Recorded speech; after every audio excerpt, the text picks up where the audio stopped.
Hey everybody, Andy here, and on the line I have Lauren, or if you follow her on Twitter or listen to the podcast, know her as Lauren Adulting is Easy. She has a mix of short-term and long-term real estate. She's a millionaire. We're going to talk a lot about all that real estate stuff. Like I said, she has a podcast called Adulting is Easy, which is awesome because, as we all know, it's so easy to be an adult, except it's not. In fact, her podcast is, fun fact, I think maybe the second ever podcast I've actually been on, I think, or maybe it was the first. I don't remember, but that was a fun experience. I'm hopefully a little more well seasoned since then. But Lauren, thank you for being here. Yeah, thanks, Andy. I think you joined over a year ago, so I can only imagine how many YouTube videos you've done since then. Oh, yeah, too many videos. How many podcast episodes do you have now? 138. Wow. That's amazing. Okay, well, that's super cool. Also, I was tempted in the intro to say that she is living that dink lifestyle, dual income, no kids. But I had a thought, and it's actually more like a mink lifestyle, multiple income, no kids. That's probably more accurate, right? So, how many income streams do you have? Right now, Adulting is Easy makes the podcast. I'm also doing coaching from that. That's all really kind of side hustle stuff. I still have a W-2. I sell safety training. My husband is an engineer and a part owner of his engineering firm. So he has his regular W-2 and then kind of distributions from that as well. And then, of course, we have the long-term rentals and the short-term rentals as well. Yeah, so a pretty fair smattering of income sources. Cash flow is this wonderful thing. I feel like once you start to unlock its secrets and then you start having multiple streams coming in, you're like, so this is what the wealthy are talking about. Exactly right. And the more you can take your active income and turn it into passive income, the easier it gets. And my husband and I think, are just now starting to see this snowball sort of happening. You know, at first, when you first start investing, you end up with just like kind of a little bit, and it takes a little while to get going, and you kind of feel like you're on a diet and you're not seeing results. And then all of a sudden, it's like, boom, the pounds start falling off. Same kind of thing with investing. All of a sudden, the balances start to grow and things like that. Even in a rough, even in a bear market and things like that, we've still seen our net worth grow. Arguably the best time to build all that stuff anyways. Exactly. Yeah, we're doing $1,000 a week right now into our brokerage account and have been doing that for a couple of months. And so that'll be probably, I think we started about halfway through the year. So that'll be 26,000 that goes straight in to the brokerage account. For that reason, it's down. We were very happy to buy last year. Why would we not be happy to buy this year? That's right. Yeah, that's funny enough. That's exactly what I've been doing since I think March, maybe. I started doing 1,000 a week just into the regular old brokerage account. I just have three things. It's VTI, QQQ, and uranium ETF. What are you putting your money into? Yeah, you're one of the uranium guys. That's so funny. Well, I'm not like there are some people who are like all about it, crazy about it. I definitely am a big believer in nuclear power. I think it solves basically all our problems. But that's a different topic for a different day. But it's just like 10% of that portfolio makeup. Like 70% of it is VTI. Yeah, we have Keep a it lot really of simple. VTI, a lot of VOO lately. My husband's the one that's been doing the actual brokerage order execution, but I'm pretty sure it's VTI as well, which is the Vanguard Total Stock Market Index. Yep.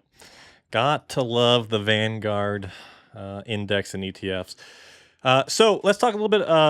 Let's talk a little while about some of this real estate stuff. The first question I have is just so whatever your first actual foray into real estate investing. How did you get your first house, or was it a duplex, or like how did you get into the arena of real estate investing? Yeah, my first house was my first house. I bought in 2012. I was 22 years old when I went under contract and 23 when I closed. And I was looking to get out of my parents' house. I went away to college for 4 years to the University of Florida, came back to the Tampa Bay area, And I got this job as a manager at Toys R Us. Like, this is real bad labor market, depths of the Great Recession or the Great Financial Crisis or whatever we're calling it these days. So it was kind of rough, but I was looking to get out of my parents' house and get an apartment with my friend and split rent. And I think that was going to be about $800. And my mom was like, hey, what if you bought a house? And I was like, I just got a college degree. I'm a manager at Toys R Us. Nobody's going to give me a house. And she's like, well, let's just go talk to a bank. And we did. And I had 3 lines of credit, which I didn't even know. They were like credit. One was like my credit card from college that like my dad got for me when I was 18 to like start building credit. And then 2 were like store cards that I signed up for that when I was a kid that I had like no idea what it was about, but like got approved to get $20 off something or whatever. And they counted my school as my work history, my 2 years of work history. So all I had to give them was my transcripts for that, my offer letter for my, $15.75 an hour job. And I had those 3 lines of credit, so I had decent enough credit. So I got approved for something around $125,000 house, which in St. Petersburg, Florida at the time was a 3-bedroom, 2-bath, 1-car garage, not like a crazy fixer-upper, right? But, it had a new roof, but it needed kitchen, bathrooms, floors, paint, all those sorts of things. So a couple of things. One, I remember last time we chatted, you told me about the Toys R Us story, and it's funny, I didn't actually get this job, but I did apply to be a manager of a Hollywood video because I was looking for jobs after 2008. I think I got my first full-time job in 2008 or beginning 2009, somewhere around there, and that was something that popped up, availability. I didn't get it. It was so hard to get jobs in the first place. But 2, just what a way to start your, imagine being a manager of a Blockbuster or Hollywood Video, and then immediately it goes out of business and the whole market's terrible. But 2, that's pretty amazing that your mom is like at that age and at that stage of life is encouraging you, because I feel like most parents are probably like, just rent and you can buy a house later one day or whatever. No rush. That's a big financial decision, but way to go. Props to your mom for that one. She bought her second house at 24, her first rental property. So wow. It was not a crazy idea to her that somebody in their 20s would buy a home. She was with my dad at the time. I mean, she's still with him, but she bought the house when they got serious. No more house buying. My dad was like, no, real estate sucks. We're not doing that. So the only reason my parents even had a rental for 40 years is because my mom bought that one. And my dad's parents, so my grandparents, my mom's future in-laws, took her out to dinner to celebrate it. But my dad wasn't stoked about it. I just learned that. In the last 2 years. But she had already done it. And so she was very encouraging and is to this day. Helps with, the rentals and with short-term rentals, Airbnbs, VRBO, things like that. There's a lot of decorating. There's a lot of furniture buying, and she's into it. She loves all that stuff. Yeah, that's cool. So after your first place you bought, what was the next piece of real estate you got? Yeah, so I call that kind of my first investment. I know people say that your primary is not, but I bought that when I was basically just turned 23. When I was 24 or 25, I sort of started thinking about personal finance. I had my 401k. My dad encouraged me to get a Roth IRA. And then I started to get introduced to this idea of like net worth. I have a I have a business finance degree. I have a personal finance graduate certificate now, but at the time I had just the business finance. So I hadn't really thought about financial statements in terms of a personal, anything personal net worth or personal statement of cash flow or anything like that. And so I added all this up and I started thinking like, man, I have like 6-figure net worth at like 25 years old. And that's, of course, because of the recovery of, the housing market more than anything that I did. But I thought that's pretty powerful. And so I started saving money and I thought I will buy maybe a rental property or maybe I'll just trade up and get that big, nice house. I wasn't sure. So when I was 27, I was seeing my then boyfriend, now husband. And that first house, while it was a really great home, and I hate to use the term starter home because nothing needs to be a starter home. You can live well within your means and keep that house forever. It didn't have a lot of closet space. It had a 1-car garage. The bathroom was really, really small. It was 1957, I think. So just, just smaller than we wanted. And by that point, I was making six figures, doing really well. I'd gotten into sales, had gotten away from Toys R Us and accounting and things like that. So I wanted kind of a nicer home. And as I was telling my dad about it, I was like, yeah, I'm going to sell that one and then use that money because I only had a 10% down payment. And I didn't really want to pay PMI again like I did on the first house, which you have to pay if you put less than 20% down. And so I was like, I'm going to sell that. He's like, well, what do you need to do to not sell that house? Maybe you should keep it like your mom. Because he's like, we have one rental property. He's like, you should have one rental property. Have your house have one rental property, right? And he's like, what do I need to do to make that happen? I said, well, I need to borrow $28,000. And I was like, thought he'd be like, oh, no. And he's like, all right. So I borrowed $28,000 from him so I could put 20% down on this house with this high ceilings, built in the 80s rather than the 50s, big bathroom, 2-car garage, also very good driving distance to my now husband's job and my job. They were each 19 minutes away. So it was like really perfect. It was in Clearwater, so I could drive to St. Pete for work and he could drive to Tampa really easily.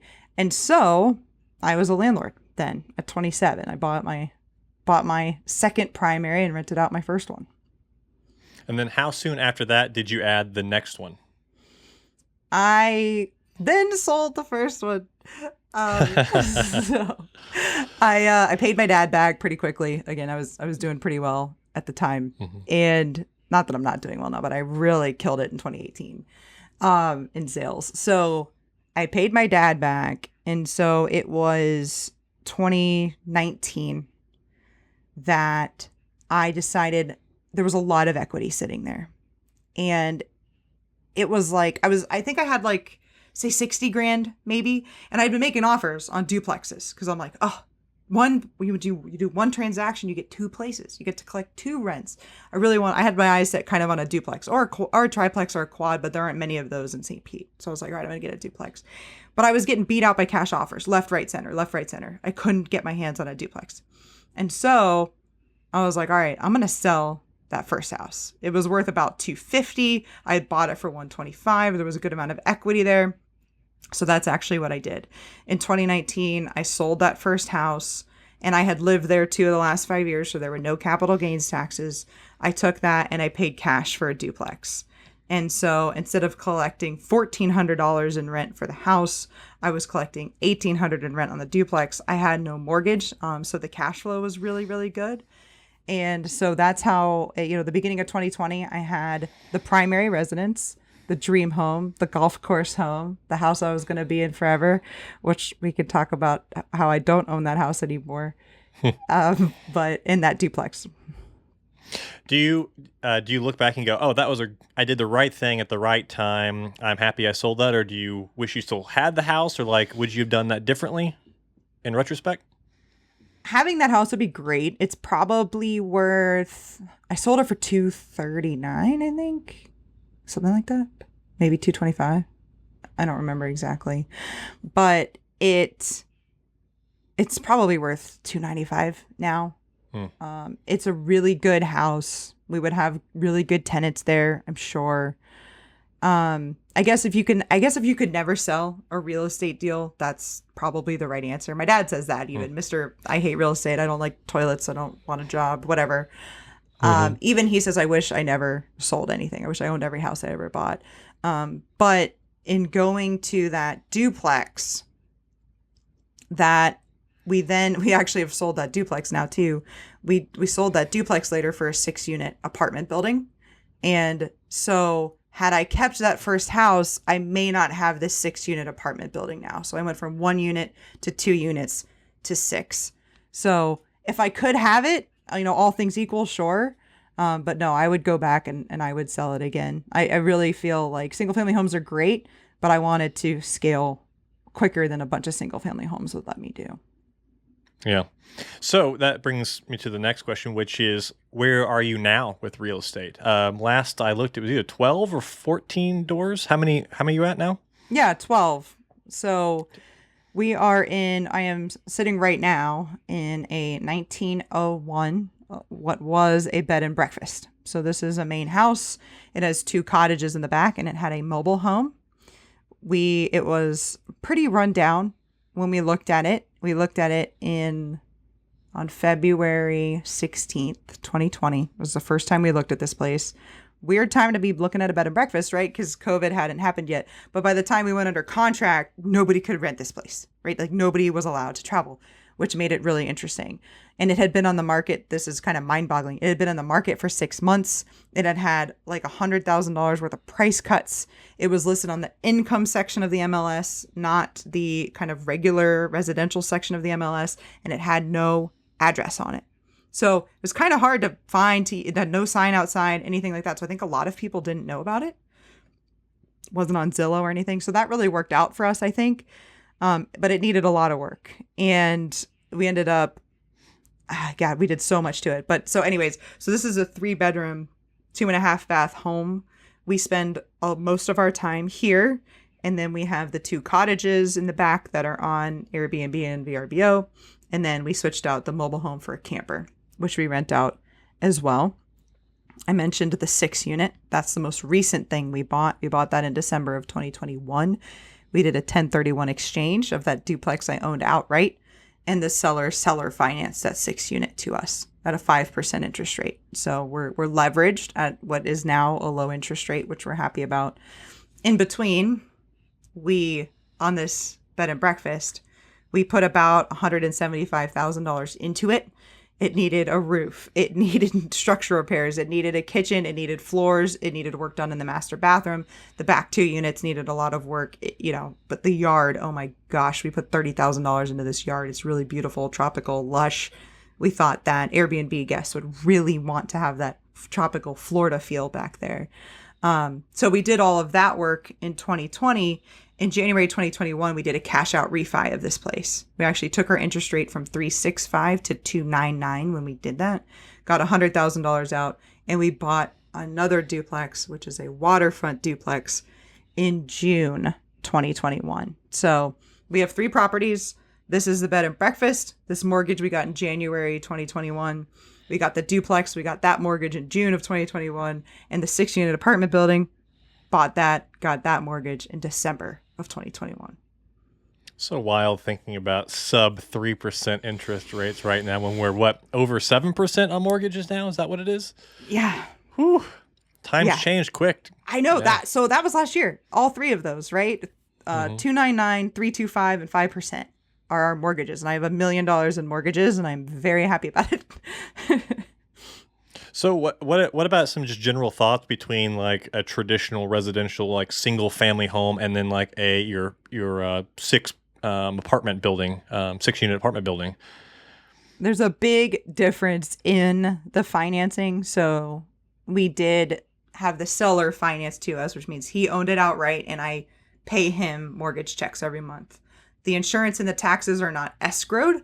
So those are due kind of on their own in November and December. So we've got these big chunks of payments that we have coming up. So the seller financing made that very different. The other side of it is the loans that you can get on a 1-unit, 2-unit, or 3-unit you can get in the United States, a 30-year fixed loan. If you own or occupy, the interest rate is, the lowest interest rate basically available to you. You can even get an FHA loan and put 3.5% down on those kinds of properties. Big difference in financing between a 4-unit and a 6-unit. And so our interest rate is 5%, which sounds okay now, sitting in 2022. But at the time, interest rates were like 3.5%. So we ended up with a 1.5 higher than we would had we been buying a 4-unit. And the interest rate is not fixed. It adjusts in 5 years, and then we have a balloon due in 7. And what that means is we basically have to pay it off in 7 years, 6 years from now, or kind of refinance it at the time, take our chances with whatever rates we have and things like that. Our plan is we're going to keep the bed and breakfast, which we've remodeled and love and cash flows really well. We're going to keep this, but we may sell that duplex that we bought with the cash out money from here. We may use that duplex, which has already a couple $100,000 extra of appreciation of equity in it, which is just incredible in just over a year. But in 5 years, that should be worth enough to sell and pay off the mortgage on the 6-unit apartment building.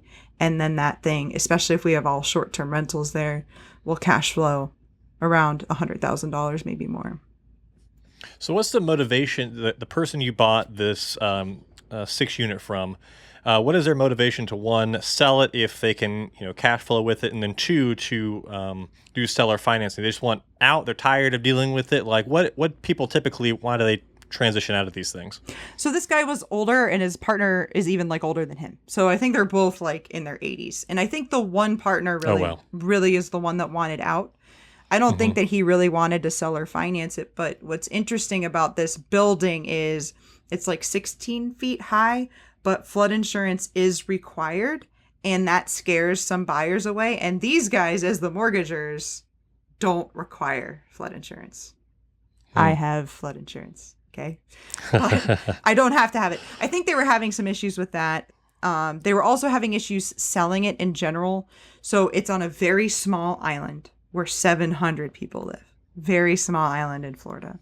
And because of that, there's not actually somebody that will manage long-term rentals. And they had long-term rentals that were 1-year leases, and then each person went month to month in this building. He was not a short-term rental person, because we came in with the experience that we had here, which I would never change in the world. Not only did we do a full renovation, we're perfectly on budget of a 119-year-old home, 119 at the time. Not only did we do that, we then did Airbnb instead of long-term rentals and kind of got our feet wet there and really started to understand that business and systematize.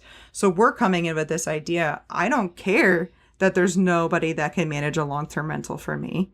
Number one, my grandma and my uncle live in that same county, right? Number two, I'm going to short-term rent it anyways. So we came in with just kind of a different perspective than other people. We actually went under contract on it in May with my parents, and then couldn't come to terms with them for obvious reasons, right? Different ideas of things.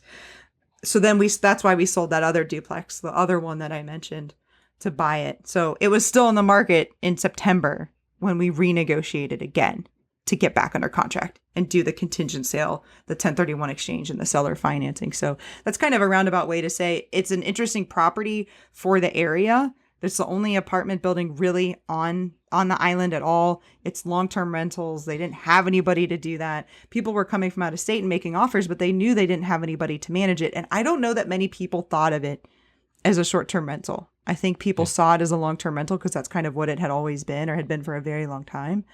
And so they were just getting older. The one guy who I think kind of didn't want to sell it, he said he owns another lot he owns a lot on the island, but he owns another lot, and he said he wanted to take that cash and develop that lot. And then I think the other partner wanted out, and they were willing to sell or finance to get the deal done. If your property is in the right area, is in your mind, is short term always going to be better than long term, as far as maybe from a management standpoint, but also just from an income standpoint? Yeah, if there's a tourist area, there's a lot of different ways you can go with short-term rentals. You can be in sort of a city metro type area. So, and maybe you'll get some people that are traveling for vacation, but there's also business travel and things like that in those areas. You can get like a big high ticket national or even international tourist destination. Think Nashville or Destin, Gatlinburg, Blue Ridge Mountains, places like that. We have chosen to have these sort of regional driving tourist destinations that people can get to, a little bit smaller, sort of second tier.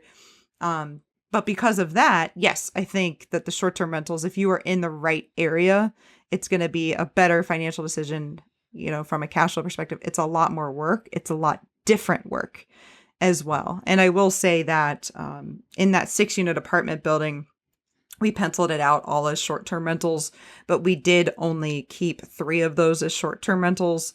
The other 3 are kind of older retired folks that we have kept as long-term rental because there's not anywhere else for them to go.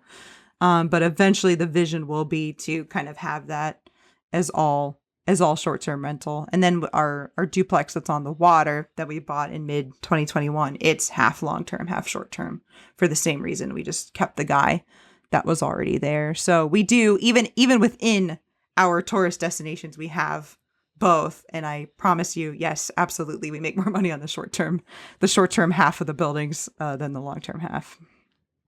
You tweeted recently, it was 2 days ago, you tweeted, and I pulled this tweet up because I was amazed by it. Just in the past 7 months with your short-term rentals, you've already, I don't know if this is just straight up revenue or what, but in 7 months, it's $134,694.70. And I just think that's because how many, that's 8 doors is short-term? Sort of. So that includes where I am sitting. So if Okay. if this place books, we move. If that place books, we move back. So there's 2 units that we rotate. So counting those as 2 is not really right because you can only have 1 rented at the time. And then the camper it's not really a moneymaker. The idea of renting the camper was to do it in season. We already had the electrical and the sewer hookups and the water in line because there was a mobile home there. So I kind of don't really count the camper. It's really kind of just paid for itself at this point. And then in terms of us rotating, that leaves 7 listings, but when we rotate. So it's really kind of, I say we have like a core 6 of listings. Yeah, absolutely. And that is revenue. That's top line. Some people get a little mad at me when I post those. I do post it once a month that I don't share the expenses. Number one, you don't know on real estate until the end of the year when you take your depreciation. And like I said, we have these big insurance bill, this big tax bill coming up. Until the end of the year, I can't tell you exactly what the expenses are. And that's really hard for some people, I think. They think I'm like hiding something, but I'm not. But about, all of our utilities, all of our mortgages, I mean, all of it, our living expenses are covered by real estate. And then there's some left over after that. And we're continuing to make capital improvements to these properties. And there's more revenue as well that we've left on the table. The reason it's been 7 months and the reason I don't go all the way back to January and February is because that half of the 6 unit, those 3 units that we took for short-term rental were not live then. So we'll have, and those are peak season, January, February, absolutely peak season. So next year will be significantly more. We've also done little things, right? Like we just upgraded a queen bed to a king bed in 1 unit, upgraded a full to a queen in another one. And then I took that full and I brought it up here to my office. And so now when we rent this house out, instead of renting just the downstairs with 1 bedroom, we're going to rent 2 bedrooms out. So we're making some changes and there's still revenue that we can get from just within these properties that we have. But yeah, 134,000, that's completely top line. I am anticipating maybe 175 for the year we'll end up seeing, but next year I expect to do 200. I really do. And that's without the long-term rents. Sorry. That's like without cool. The 45,000 of long-term rents as well. So, I mean, I guess my first follow-up to that is that surreal to like achieve this, almost, 200,000 from just the short-term stuff, pays for all your, so essentially you're, financially independent based on this stuff. Like, was that weird? I mean, what was that like, kind of hitting those numbers? The surreal part of it is in February 2020, actually, well, I'll go back to January 2020. We had the dream home on the golf course in the golf course community with this, nice big bathroom, 2-car garage and all of this. Do you play golf? I have played golf. I don't play golf right now. Okay. I was in a car accident 6 years ago and I haven't played much since, but I played a lot as a kid and won some trophies and stuff. I go to Topgolf, but anyways, so I'm just trying to give you the picture. This is this place. I mean, it's the thing, right? I mean, it's beautiful. And we had that in January 2020, we had that house and that 1 duplex that we owned outright. I mean, that's it. So we're sitting here now. That was like 3 doors, but the one is useless because we were just staying in it. And that what we were paying in mortgage, flood insurance, regular insurance was $25,000 a year. So think about that. My first year at Toys R Us, I made $28,000. I would have had to make more than that and then pay tax just to pay the mortgage on that house. So if you think about, that's kind of the surreal part, Andy, is thinking about what was going on with us financially in January 2020 to 2.5 years later, literally being financially independent. And it took a lot of sacrifice for sure. I think our Instagram probably looks great because it looks like we're out all the time and just everything's going well and stuff like that. But I mean, there's a lot of nights and weekends. I mean, we were up moving those beds around, like I just said. We were up till 12:30 the other night. And then we go to bed and then we wake up and then we do our day jobs. And then the next night we're doing other stuff. So it's been a lot of work, but the fact that you can take your financial independence timeline from 55 years old to 32 in 2.5 years, it's incredible. It really is. A lot to unpack there, but one, yes, you are an overnight success. Many, many years and lots of hard work in the making. Yeah. Like, yeah, it's very easy to like look at things that we post on, social media. It's so fleeting, and Yeah. a tweet pops off and stuff. People see this and go, "Oh, must be nice." Well, Right. yeah, it's obvious. Like if most people who work to achieve these things put in loads of work and still do, even after they have achieved the things. Yeah.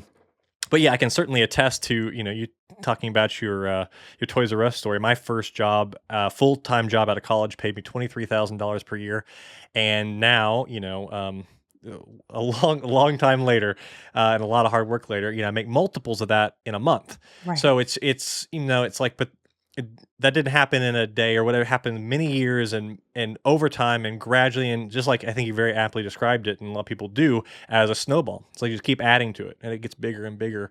And that's how you can try to get rich fast or do whatever, get rich quick, and that can happen, but it's nearly impossible in my opinion for most people. And the reality is most wealthy people just take a while and do it over the long term, and then all of a sudden it looks easy and like we did it instantly. Right. And you can put in a little bit of extra work here and there. The people, we have good friends that do the eBay flipping or do the Amazon, fulfilled by Amazon stuff. There are other side hustles and things like that. I have another friend who does Turo, right? You can kind of juice the snowball a little bit by doing a little bit extra, right? Like we would have been financially independent. We would have been millionaires. All those things would have happened just contributing to our 401k and our Roth IRA and maybe with 1 or 2 long-term rentals. But we also juiced it, right? By doing these renovations, by taking on leverage, by doing short-term rentals instead of just long-term rentals, which is really a hospitality business. It's kind of this other job, by doing all of those things. And then also my husband going after this new job, taking ownership of an engineering firm and things like that. There are things that you can do to kind of hustle your way to make getting rich a little bit of a quicker endeavor, if you will. But yeah, So it's a lot. yeah, and that brings up a great point, which is, if you told anybody, hey, if you earn more money, you can achieve your goals or your investments or whatever faster. It's like, well, duh, you big dummy. I get that. It makes sense. But there's still this extreme disconnect between like that seeming like an obvious saying, at least to me, and I feel like people when I talk to, they get it, but there's still a disconnect between people actually like doing that. Like what is the disconnect? Why do you think people just sit on the single income and don't try to do the side hustles, or like don't try to go that little bit of extra step to speed up that, instead of retiring at 65, try 55 or 45, something crazy like that? What is it? Well, I heard about a study years ago where they hooked electrodes or whatever up to people's brains, and they had them picture their future self, and they had them look at a picture of just another person, and the same part of their brains lit up, which means they did not identify with their future self as them. And that's something that I have always been very cognizant of, even when I was like 22, 23 years old. I always thought about it like this. 22-year-old Lauren is working for 62-year-old Lauren. I always knew that. I think there is a disconnect with people. I think a lot of people think, I'm not going to make, what's an extra $100 right now? What's an extra $100 right now? What's an extra $1,000? What does it matter? I'm going to make more money later and I'll save then.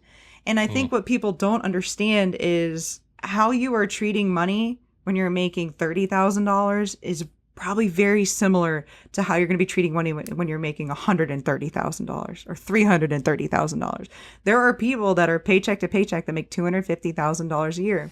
And if you're paycheck to paycheck now, you probably will be then too. So I think there's a lot of things going on with people's psychology where they, can't or won't do those things. And I don't mean to be insensitive. I know there are people who really I mean, if you've got a couple kids and you're young and you can't go back to school, I mean, there are some situations that would be really hard. But for a lot of people, I think they could find the time to put a little bit of money away, and it becomes a habit, right? Most importantly, I don't care if it's $100 a month. I don't care if it's $10 a month.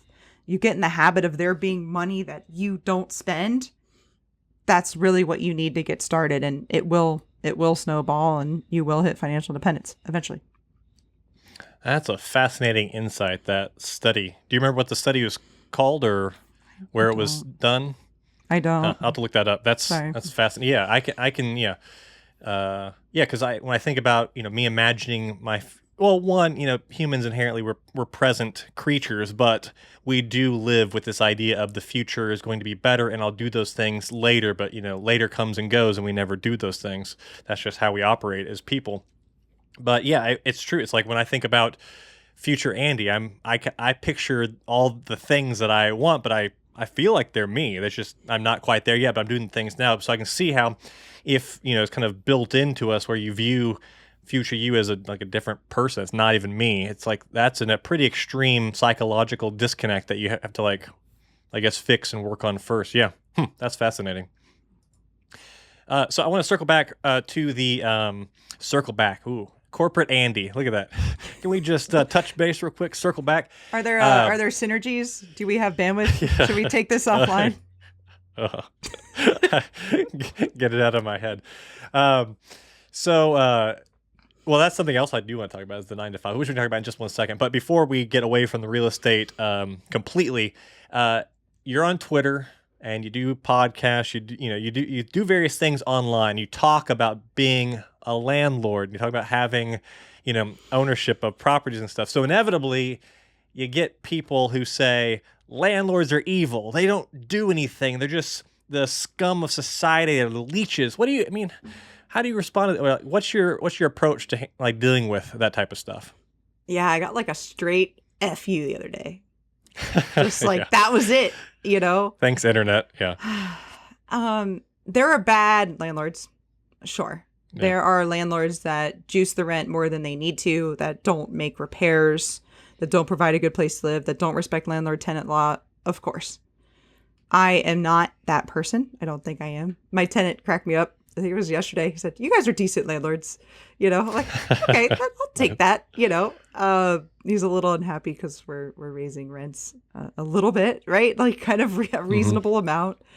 But anyways, yeah, I guess my immediate question to those people always is, have you ever rented before?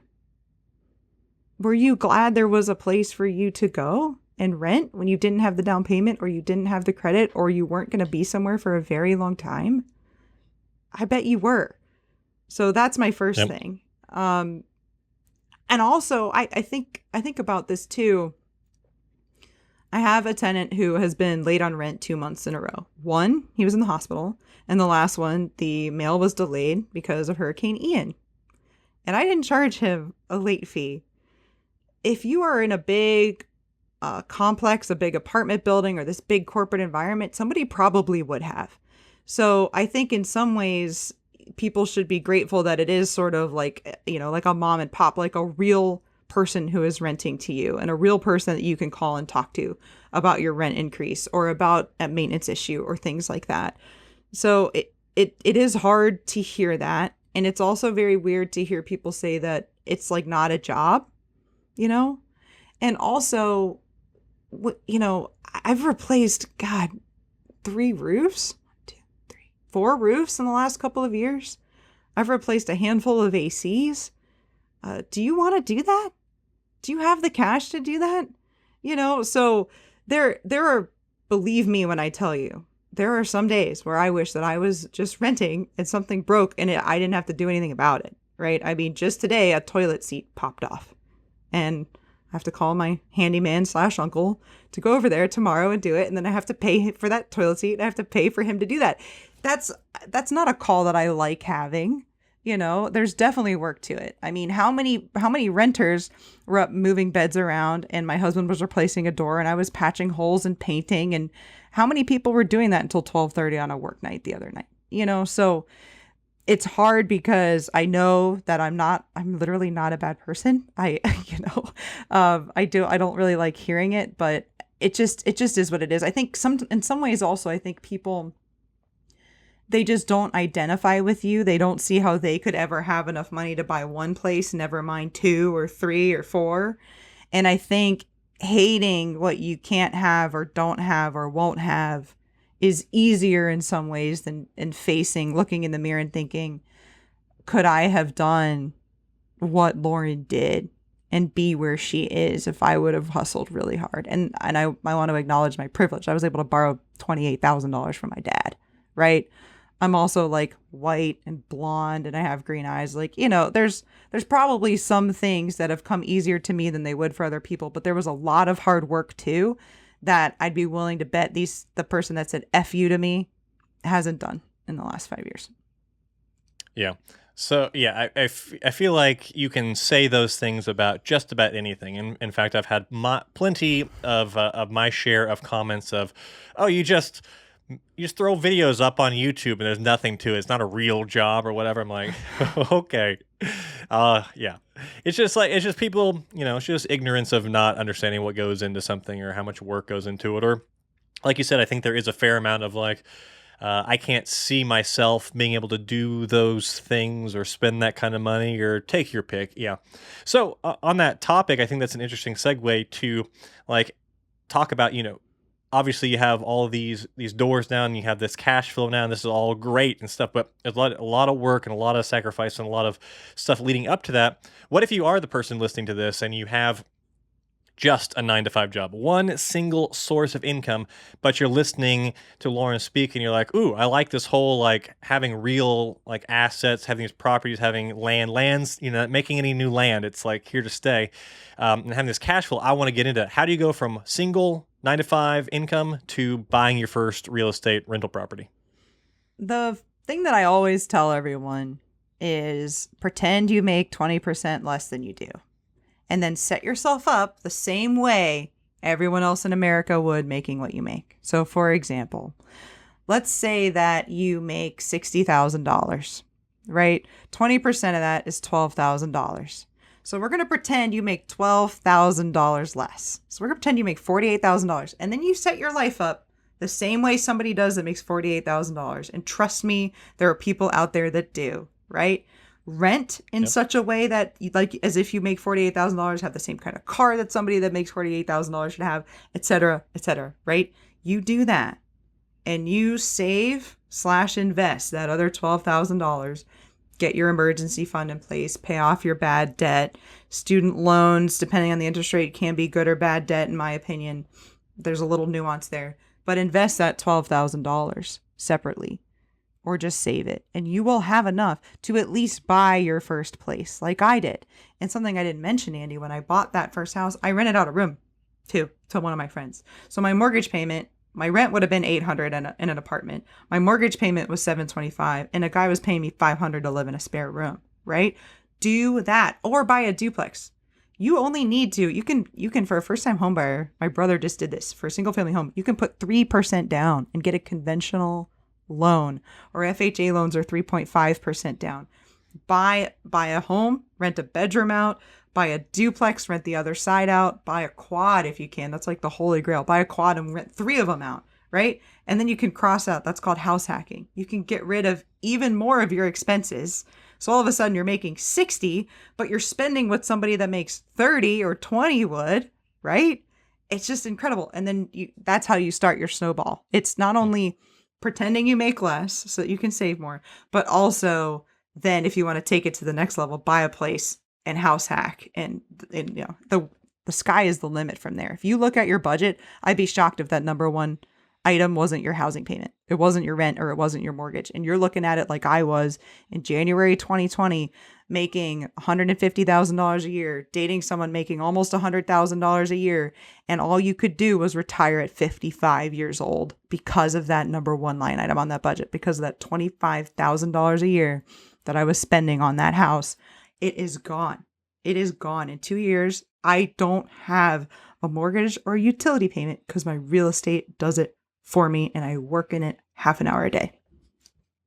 Yeah, that's great. That's really great advice. And I think you highlighted one thing that's like maybe the single most important fundamental of all personal finance, which is that you can just spend less than you make and have that extra amount, whatever that margin is, and that goes somewhere that will eventually make you money. That's the secret Right. they don't teach you in school, I guess. And it's discipline. It's really hard. I know quite a few people who will say things to me like, "So, should I cash out my 401k?" Like, no, don't. Like, you need to get used to having money that is not for spending.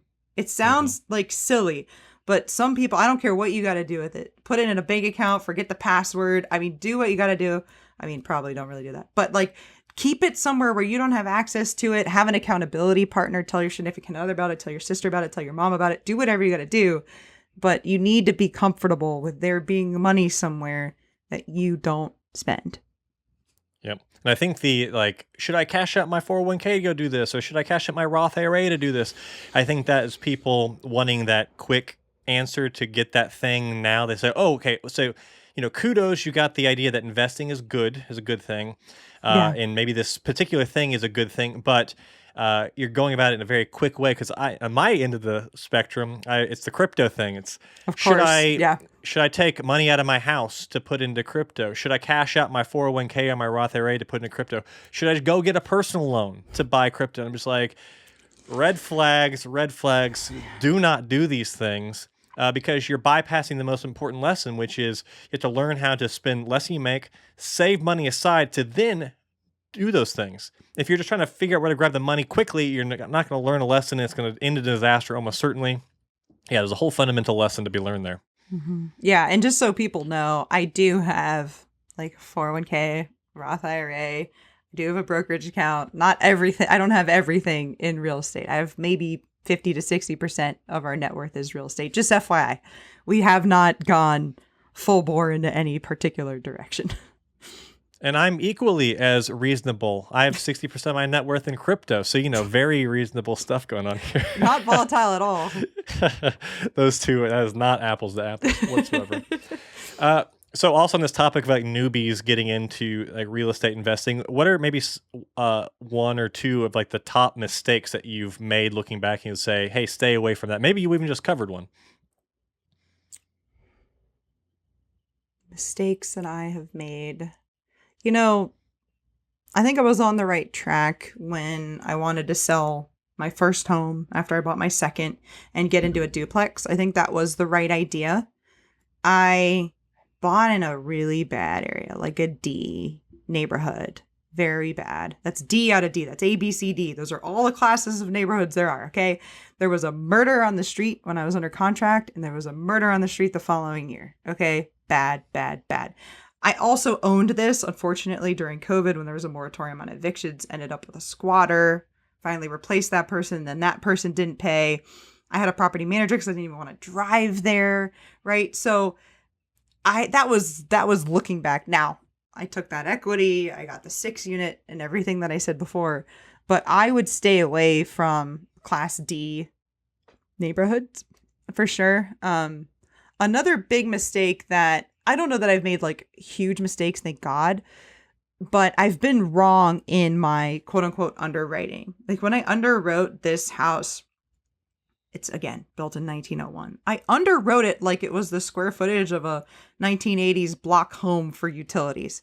And I was off. Like I thought our utility bill was gonna be like $250. It's like $550.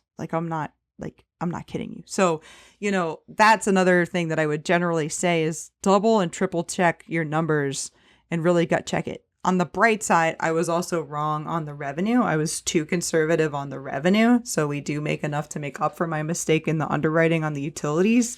But I think that's something I see with people is they try to fudge the numbers a little too much to force a purchase to happen.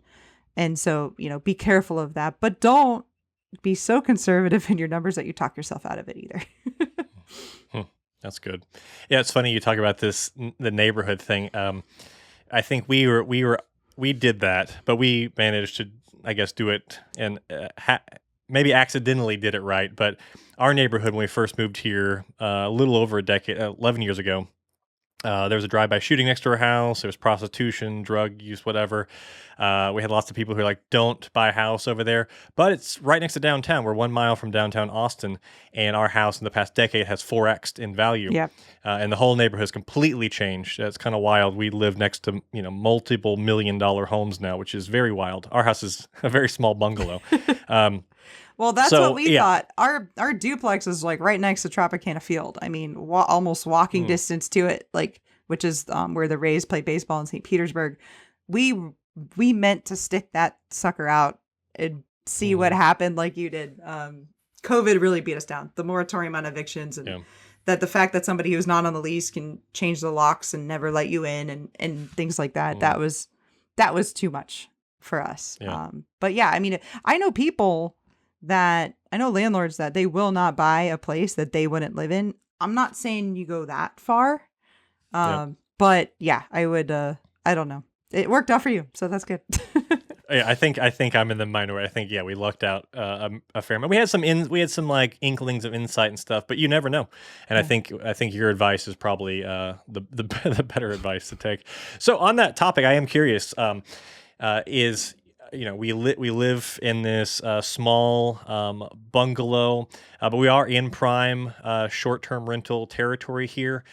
So this is our only piece of property. So if you were in my shoes, I mean, me and my wife, we're millionaires. We have quite a bit of quite high cash flow, I guess, compared to where we were just a few years ago. But this is it. It's the one thing we own. So like, what should I do next? How should I dip my toes into the world of real estate? I would buy a new primary. I think you've done a really good job of being an overnight success. Just kidding. You've put the work in. Wink. You really have. You've put the work in. You've also diversified. I know you have a lot of your net worth in crypto, but I know over time, like you said, you're buying more stocks and things like that. Your net worth is high. You've put the work in. I think you have line of sight that the cash flow is going to continue. If you really want to be downtown, then maybe even with your cash flow you can't afford something. But if there's like a really nice neighborhood that's maybe a little bit out of town that's very affordable, maybe you get the bigger house. We will do that someday. We have visions of, in our case, buying a nice house, decent house, not super nice, but on the water, so we don't have to trailer our boat anymore. We put it on the dock in this area and things like that. That's down the line. I think that with the foundation that you've laid, I would buy a new primary, get the lowest interest rate that you can get for a primary. I think rates are going to go down in a few years. You refinance it. And if you can get the permit, I think Austin has permits and things like that. And maybe you're allowed to have one. I'm not sure, but I would short-term rent your bungalow downtown where you can walk around and things like that. That's all day. I wouldn't be able to stay there. I'd have to get out and rent it. So I think that's fantastic advice, and that's in fact more or less what we've kind of talked about doing. We want to buy something slightly outside of town, maybe on a little bit of property, hopefully 2 to 3 times as big as this house. I mean, this is it's 900 square foot house. It's a very small bungalow. Yeah. Yep. And we've been here for a decade, and so we're ready for more space. And we were like, well, and we rent this one out. We already have the short-term, rental license for this spot. So, Yep. Okay, you've confirmed down. it. The Hands stars down. have aligned. Yep. I've heard it from an expert. Now I have to go do it. All right, I approve. I like that. I approve. I do want to talk a little bit about the fact that you do still work. Both you and your husband, I believe, both still work 9 to 5 jobs. And yours is in sales, right? You said that in sales. Yep. So why? Why still do the 9 to 5 job? Yeah, it's a good question. And you mentioned earlier about it being surreal. So when you hit FI on paper, right? We're FI on paper. We can see that our cash flow is such a way, right?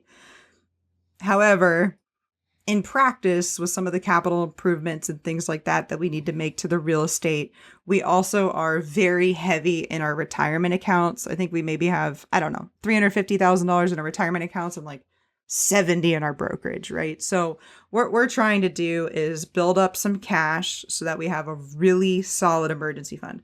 I mean, an emergency fund like you've never even heard of. Like you should have 3 months of living expenses in your emergency fund.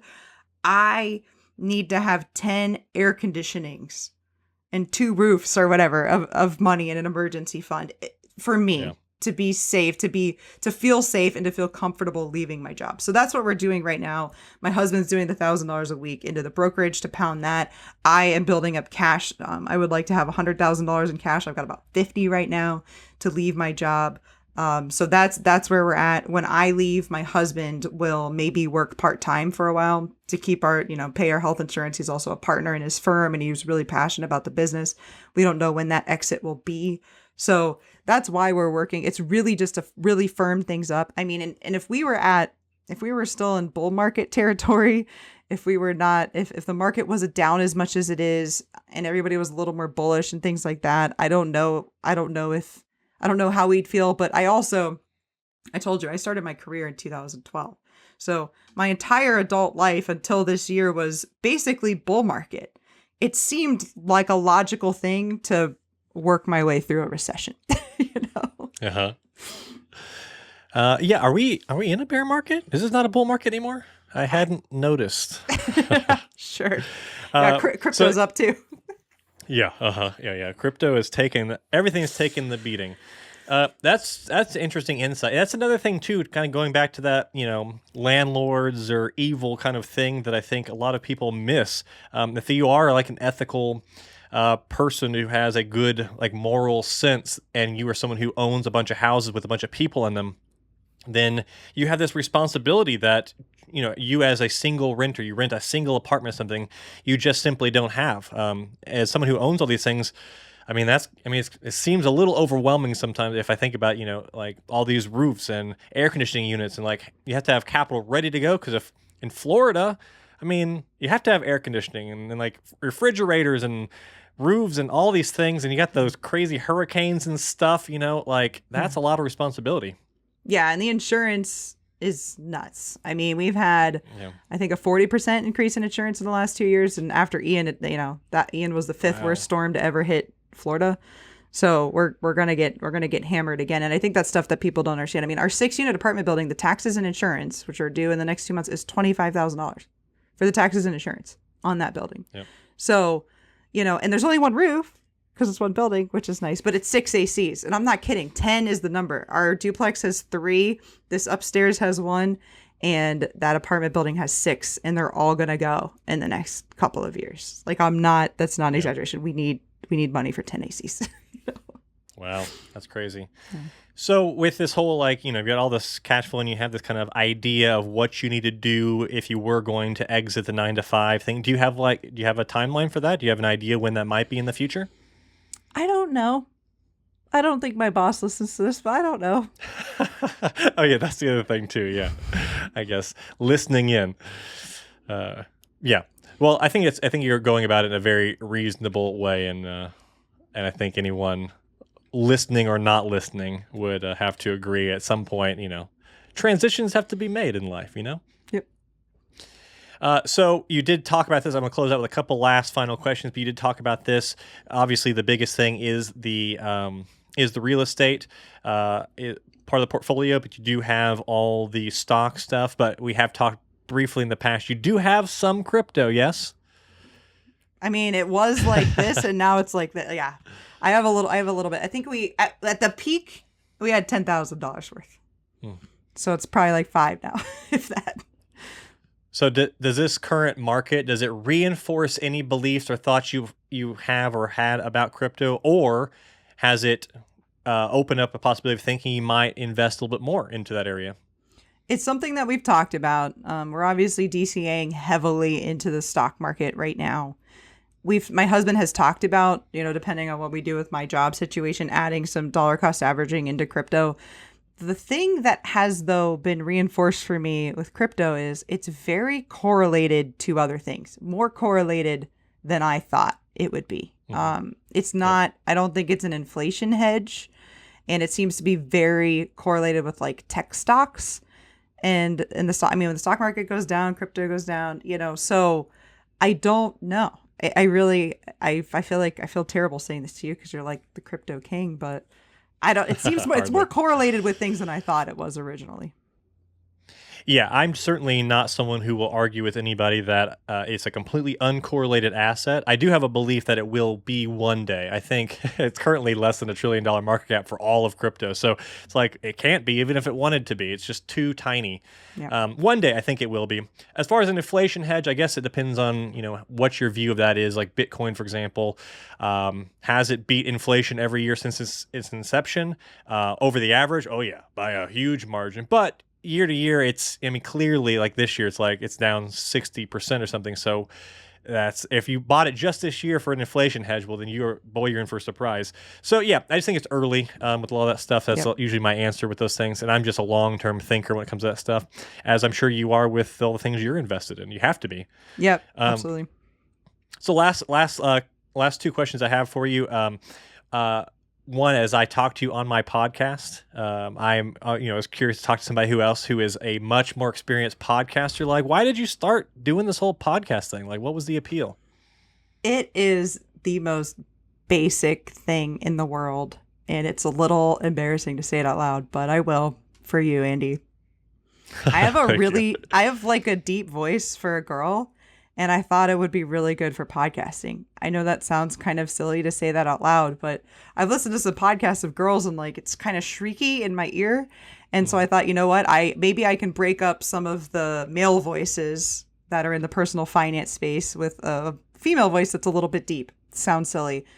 I chose personal finance because I wanted to do it with my sister. I started that way. I am 13 years older than her, which is crazy. Same two parents. Yes, she was an accident. But she has always had a little bit of an interest in personal finance. And certainly when I was in my mid-20s and I first started kind of really researching things and really, really started to get into this idea of, if I can grow my wealth accidentally to $100,000, what could I do if I did it on purpose? And so I kind of would talk to her about it a little bit here and there. And I just remember this one conversation. I was telling her about, 401ks and Roth IRAs. I said, is this making any sense? And she's like, I'm only getting about 50% of it, but keep talking, and that really, that stuck with me. And so when she was in high school, I started the podcast in 2019. And it started with me writing blogs and then telling her very basic personal finance things. And I thought about it like that, and I still, when I am recording and when I'm talking, I'm often talking to her. You'll notice I'll say things, right? Like DCA, and then I'll go back and be like, that's dollar cost averaging, right? Because I'm picturing Jenny, who is now almost 20. I'm picturing her when I'm talking. And it's always going to be that way, I think. She got into studying for SATs and applying to colleges, and now she is a mechanical engineering major at my alma mater, the University of Florida. Very busy. So when all of that kind of started, I switched to interviewing experts like yourself and in different areas. And it's been kind of interesting. It started kind of with me teaching, and now it's really me learning every time, kind of learning along with the listeners. And I think that's why people listen in a lot of ways. So, kind of the funny answer to your question is I have a deep voice. I thought it would be good for the medium. And now everybody makes me do video anyways, but I thought it would be good. I thought I had a good voice for the radio, if you will. And I thought I had something to say to teach my sister. Yeah, that's cool. I mean, I think that's like playing to your strengths 101, even at a very basic level. I think that's cool. So maybe you just answered this with that last little bit, but I guess after you started with those kind of maybe more humble beginnings, but since you've done 130 plus episodes, what's been like the biggest like takeaway, or maybe what's your favorite part you've learned through this whole process? Well, my favorite thing has been connecting with other people. That's one thing that I wasn't able to do when it was just me and my sister. I was on Twitter, but I wasn't super networked and things like that. And when you are looking for guests, you are naturally basically required to reach out. And Stephen Wealthy reached out to me and for an article on his blog. And then I was like, hey, will you come on my podcast? And then he introduced me to Clint and Tom and you. And now I'm very connected with, and then all of those people have introduced me to people and I've introduced them to other people. And so I really think the best part has been meeting people. And I was at FinCon recently and I would know people and other people like, how do you know them? And I'm like, I talked to them for an hour. if you think about it, these people you meet on social media, it's rare that you basically have a face-to-face Yeah. hour-long conversation like we're doing right now. So that's really been the best part is these friendships and these relationships that have come from it. Yeah, totally. Well, I will echo that and say that, yeah, that's in the just a few episodes I've done of this, that has been my favorite part. And the reason why I want to keep doing it is it's just fun to talk to people and see what makes them tick and get taught a bunch of cool stuff and get insights. And then, yeah, the whole online thing. It's just fun. I don't know, the opportunities it opens up and the people you meet and all that cool stuff. Well, thank you very much for chatting with me this whole time and sharing all this very cool stuff. If anybody wants to follow Lauren or listen to her podcast or whatever, I'm going to leave all that down in the description of this video or in the show notes of the podcast. Isn't that what they say? Yep. But yeah, thank you so much, Lauren, for being here for this. Yeah. Thanks, Andy. Thanks for having me. It's good talking to you again.